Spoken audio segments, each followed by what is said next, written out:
movie's going to upset me loads. Every time there's a historical inaccuracy, No, I'm not going to rant in the cinema. You're not going to rant in the cinema. I will not rant in the cinema. I'll let you watch the movie and I'll rant after. Rant during. Right? I think it's a good idea. Rant during the movie. I will rant.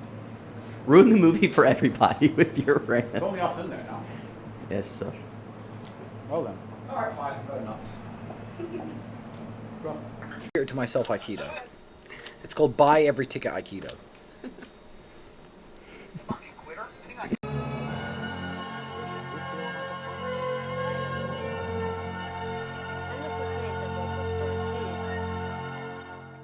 Surrendered without conflict. It's a fucking joke. Google Napoleon's Italy campaign. Surrendered without conflict. It's not true. They're just skipping the bit out of the movie. But if you're going to skip the bit out of the movie where he conquers Italy, don't you think it's surrendered without conflict? The Battle of the Pyramids happened miles away from the actual pyramids, by the way.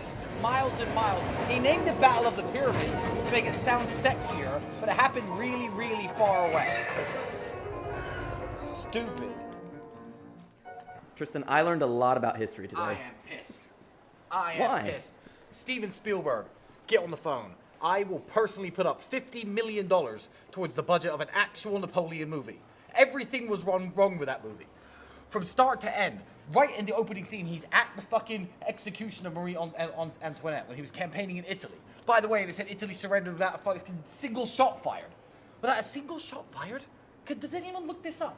If Joaquin Phoenix had just read the memoirs of Napoleon, his own words, he'd know not to play a fucking man-child! He'd know to play a fucking great general of history, the greatest man, the smartest scientific mind of the whole French Republic in the 1800s. Plus Why? he was pussy whipped.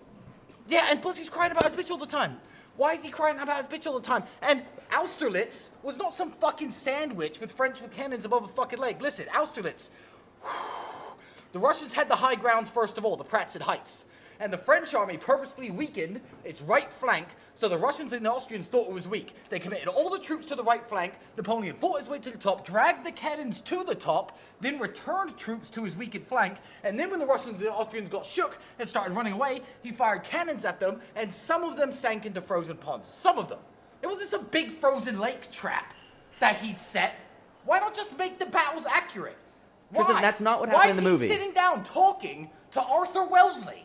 They never met. After the battle, he didn't walk onto their boats. He went back to Paris. Well, it's gay. It's gay. Steven I Spielberg. thought it was good too. I learned a lot of history today, Marcel. Steven Spielberg, $50 million.